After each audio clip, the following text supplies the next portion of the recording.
Have you ever looked at a tiny corner of your patio or a small patch of dirt in your backyard and thought it was just too small to grow anything meaningful? I used to think the same thing. I spent years trying to follow those perfect showcase garden layouts I saw in glossy magazines, only to end up with one sad tomato plant and a lot of empty mulch. But here at No Secret Gardening, I learned the hard way that the secret isn't more space. It's about how you stack what you have. Today, I'm going to show you how to get greens for 90 days without replanting by using the concept of maximalist edibles. We are going to stop looking at our gardens as flat surfaces and start seeing them as cubes of opportunity. Before we dive into the first layer, I want you to remember our signature rule for this journey. No shelter in the soil, no drama in the leaf. If you leave your soil naked and exposed in a small urban plot, your plants will struggle no matter how much water you give them. We are going to build a system where the plants themselves become the shelter. Let's start with a quick practical proof you can do right now. I call it the midday soil test. Go to your planting area at noon. Place your bare palm on the surface of the soil or the side of your pot. If it feels hot enough to be uncomfortable, your plant's roots are essentially cooking. In a tiny urban plot, heat reflects off walls and pavement, doubling the stress on your greens. This is why we stack. We aren't just growing food. We're growing shade for the soil. Another quick check is the leaf firmness test. Pick a leaf from a plant you already have. If it feels papery and thin even after you've watered, the plant is losing moisture faster than it can drink because it's standing alone. In a stacked garden, plants breathe together, creating a microclimate that keeps leaves turgid and strong. The first mistake most of us make in small spaces is the soldier row error. We plant things in neat, isolated rows with nothing but dirt in between. That is showcase gardening, and it's a recipe for failure in a hot, urban environment. Instead, we start with our foundational layer. By the 1-minute mark of setting up your plot, you should already be thinking about the anchor. If you are in a full-sun backyard, your anchor might be a trellised cucumber or a tall kale variety. If you are on a shaded apartment balcony, your anchor is likely a large-leafed chard or a potted dwarf citrus. The key is to place this tallest element first, usually toward the north side of your space, so it doesn't block the sun for everything else, or right against a wall that reflects heat. I remember when I first started, I bought those expensive starter kits that promised a complete garden in a box. They looked great for a week, then the sun hit the black plastic pots, the soil dried out in 2 hours, and everything withered. I realized then that the seller isn't telling you about the heat trap effect of urban living. They want you to buy a new plant every time one dies. But here at No Secret Gardening, we want your plants to last. So, let's look at our first decision map. If you have a small backyard with at least 6 hours of sun, your first move is to verticalize a climber. If you are in a pot or an apartment with partial shade, your first move is to use living mulch, like creeping thyme or densely planted lettuce around a central tall plant. The beauty of stacking is that it protects your investment. When you stack a taller plant over a shorter one, you are creating a shield. This leads us to a mystery that many beginners struggle with. Why does a plant often die right after you give it the perfect amount of fertilizer? I lost a lot of money on high-end nutrients before I discovered that the problem wasn't the food, it was the exposure. In the next part, I'm going to reveal the master error that ruins most urban plots and show you the second layer of the stack that actually cuts your watering time in half. Puedo mostrar que muitos caminham ambientes urbanos pequenos e acreditar que cada planta precisa de seu próprio território de terra limpa ao redor. O caminho chama isso de síndrome da vitrine. Na natureza, você nunca vê terra nua. onde ha espacio vazio, algo cres para proteger o chão. Quando trazemos esse conceito de camadas para o nosso cultivo maximalista, entramos na segunda camada, os intermediários de sombra. Se você ignorar esta parte, a sua planta mais alta vai sofrer com o reflexo do calor vindo do chão e as suas plantas rasteiras vão fritar. Aqui entra a nossa regra de assinatura novamente. No shelter in the soil, no drama in the leaf. Esta faz do roteiro, você já deve ter o seu âncora posicionado. Agora, vamos colocar as plantas que ocupam o espaço médio de 30 a 50 centímetros de altura.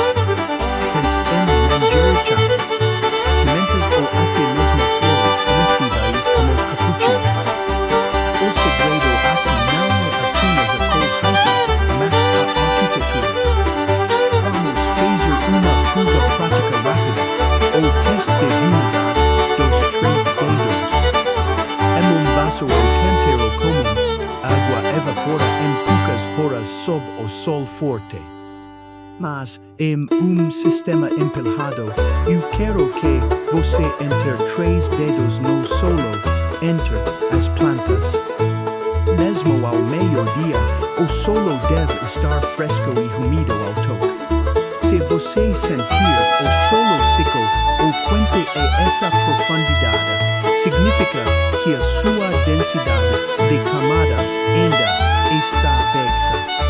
Você precisa de mais folhas fazendo sombra para a terra. Eu lembro-me de quando gastava fortunas em sistemas de irrigação automática por as minhas plantas murchavam constantemente. Eu achava que o problema era a falta de água, mas a verdade é que o solo estava tão exposto que a água simplesmente cozinhava as raízes. No canal No Secret Gardening, aprendemos que a planta certa, no lugar certo, protege o seu próprio reservatório de água.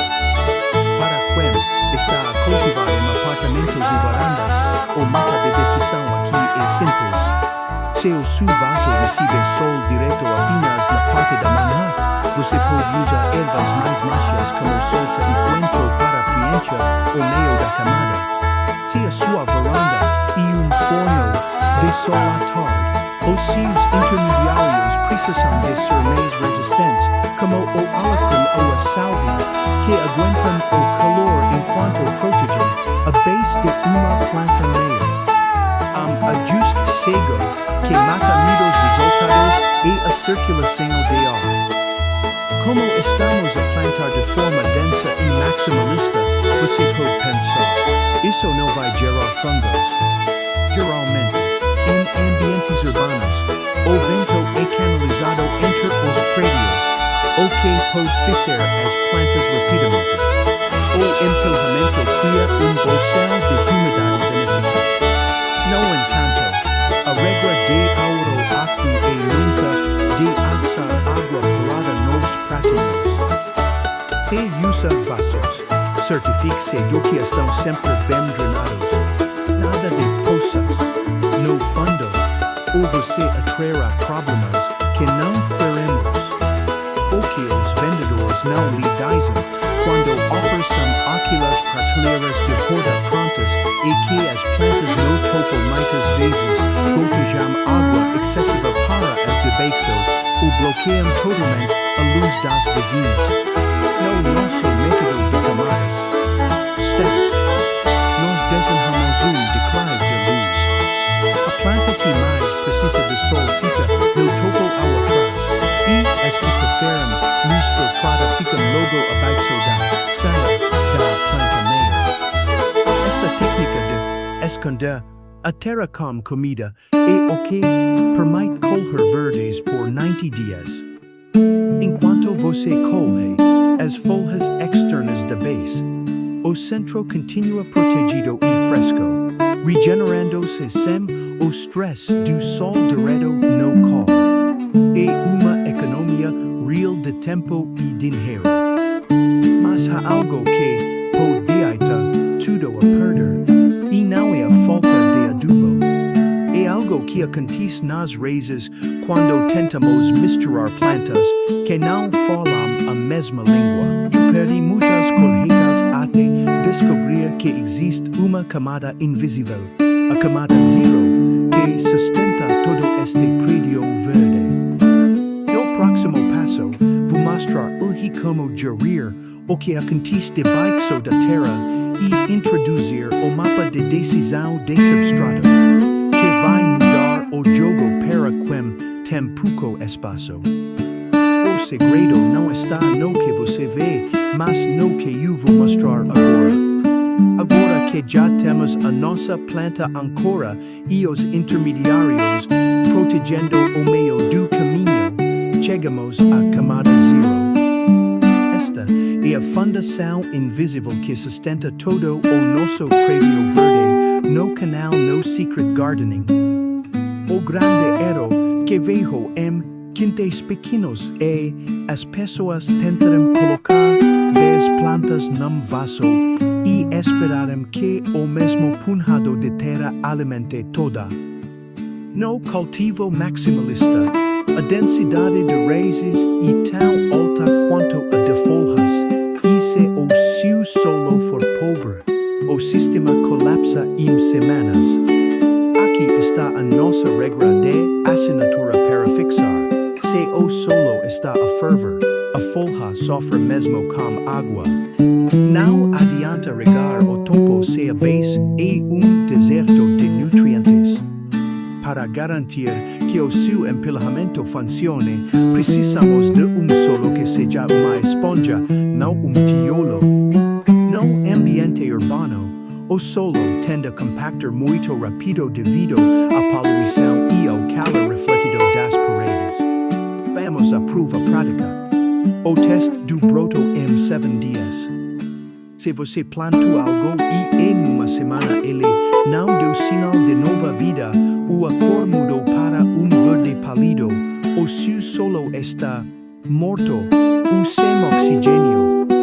Em vasos ou canteiros pequenos, eu recomendo sempre uma mistura de 40% de matéria orgânica, como humus de minhoca ou composto, para dar a energia necessária a tantas camadas juntas. Muitas vezes, o que parece certo, como encher o vaso com terra preta comprada no mercado, e o que não se engana. Essa terra costuma ser muito fina e vira lama com o tempo. No Secret Gardening, eu aprendi que o segredo dos que colam sempre é a oração, o mapa de decisão para o seu substrato e este. Se você está num cenário de vasos em pleno sol, use meios palha seca ou casca de panas por cima para manter a umidade. Se você está num quintal com solo direto, incorpore área grossa para evitar que a água fique empassada nas raízes. Lembre-se sempre, no standing water. Água parada é o inimigo número 1 da horta urbana, atraindo insetos indesejados e apodrecendo as raízes. O solo deve estar sempre drenado. Se você colocar o dedo na terra e ele ser com uma lama pegajosa, você tem problema de drenagem que vai matar o seu prédio de comida. Eu costumava dar o pincelo errado para mim mesmo quando começa. O mais adubo que resolve. O excesso de adubo num espaço pequeno queima as plantas sensíveis que estão nas camadas de baixo. O segredo é a constância e o espaço para as raízes respirar. Se você tem balde de 20 litros, você pode ter uma planta ancora, como tomateiro, 2 intermediários, como manjericão, e uma cobertura de solo, como hortelã, mas cuidado, a hortelã é invasora e deve ficar num canto controlado. O custo-benefício aqui é imbatível. Em vez de gastar tempo cuidando de 5 vasos espalhados que sequem ritmos diferentes, você cuida de uma ilaha de abundancia concentrada. Isso pupa agua, pupa fertilizante y cría visual que no parece una vitrina de loja, mas sim pedazo real de natureza productiva. Muitas pessoas me perguntam, por que a minha planta murcha se a terra está úmida?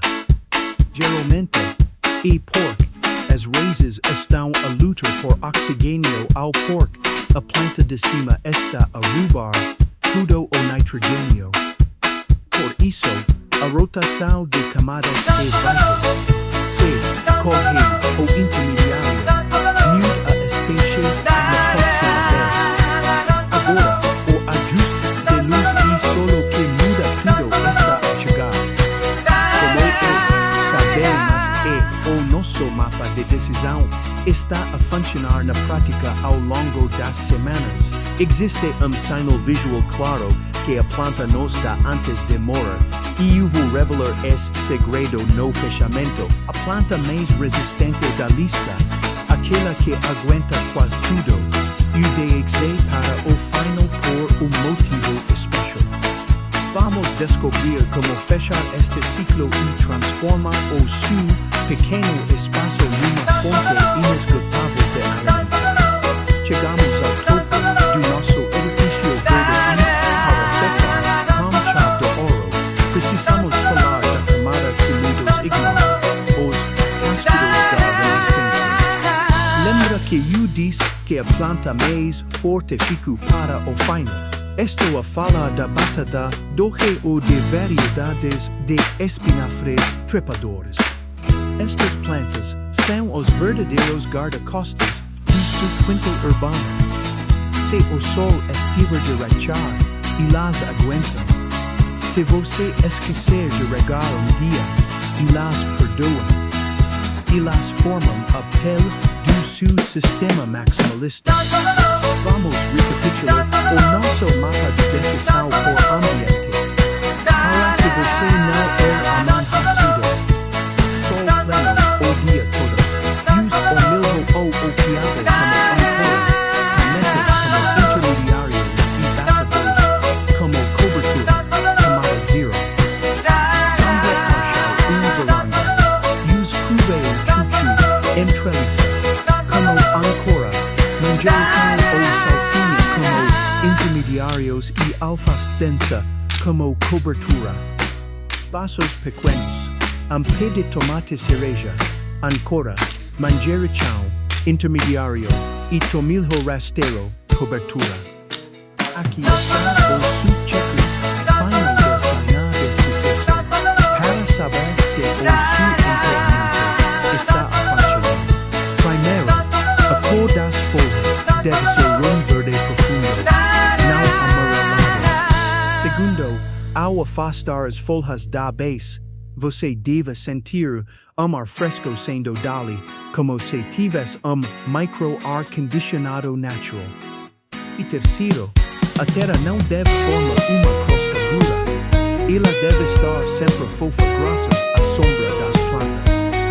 Se você aplicar estas 3 camadas hoje, em pouco tempo terá uma horta que se cuida sozinha.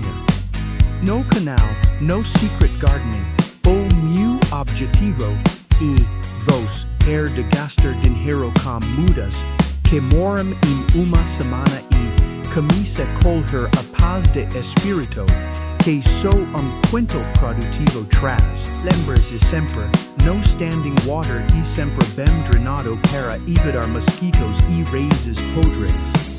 Nunca mais cometo o erro de deixar vaso com terra nua ao sol e você também não deveria.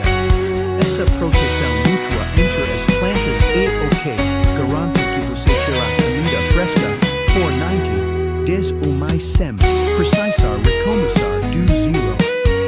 É a diferença entre ter uma vitrine de plástico e jardim que pulsa vida. Se estas dicas ajudaram a clarear o seu caminho, subscreva o canal e deixe comentário com a palavra queimadas para eu saber que você chegou até aqui. Partilhe este vídeo com aquele amigo que acha che non tem espaço para plantar. Mostra e ele que o segredo é empilhar. Grow with ease, smart